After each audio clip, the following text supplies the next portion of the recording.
I never thought things would turn out like this.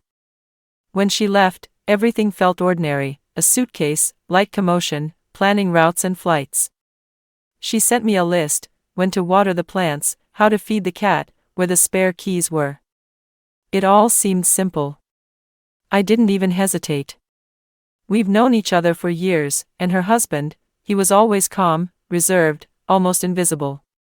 But something shifted during that very first week. He greeted me at the door, tired, a bit unshaven, with a soft, searching look in his eyes. I brought him a jar of honey from my grandmother, just a little gesture.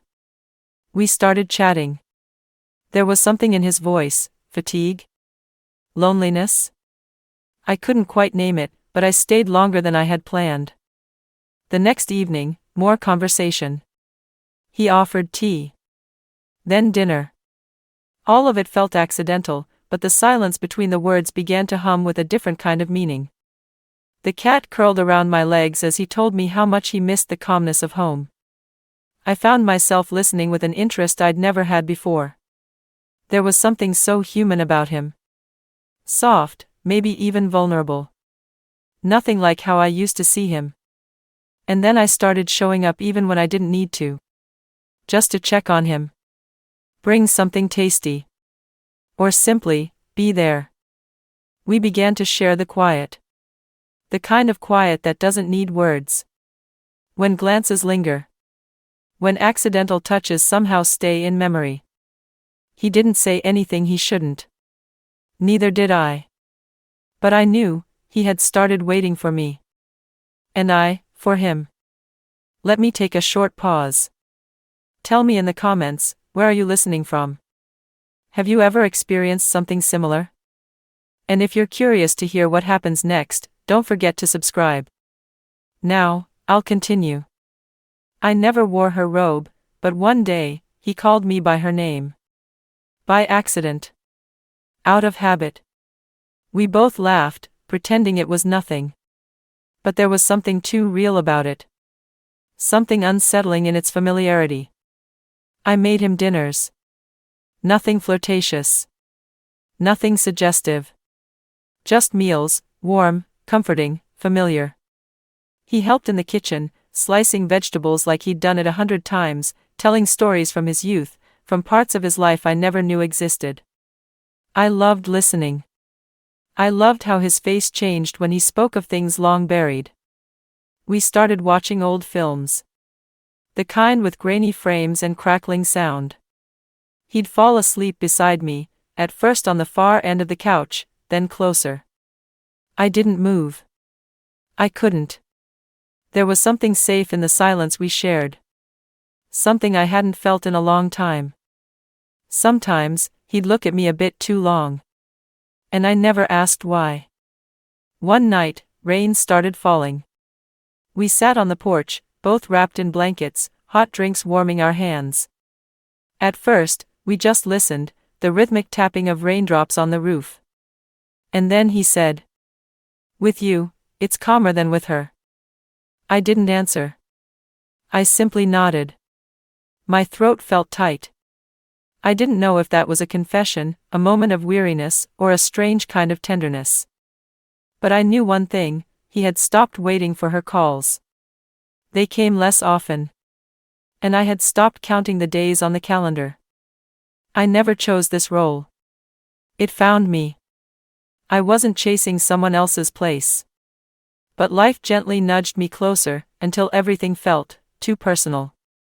And one evening, when I arrived unannounced, he had already set out 2 glasses. He knew I'd come. And I knew I would stay. She came back early. No call.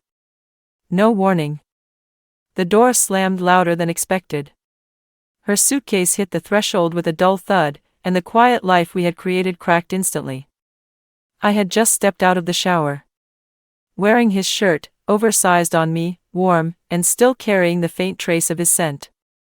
My hair was damp, and I still had the taste of morning tea on my lips, the one he poured for me. He stood in the hallway. Between her and me. Between what was and what might have been.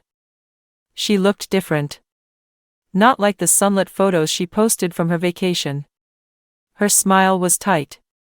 Her eyes calm, but not surprised. There was no shock. No confusion. Just knowing. As if she had always known. She looked at me first, measured, slightly amused. Then at him, with a kind of tired certainty. And then she asked, "Have you chosen?" He said nothing. As if he didn't know what to say. Or maybe he knew, but couldn't speak it. I stayed silent too. There was nothing to defend. I wasn't a threat. I was just there. Where it had been quiet. Where someone hadn't been in a long time. And in that moment, I realized, I wasn't the lead in this story. It wasn't mine.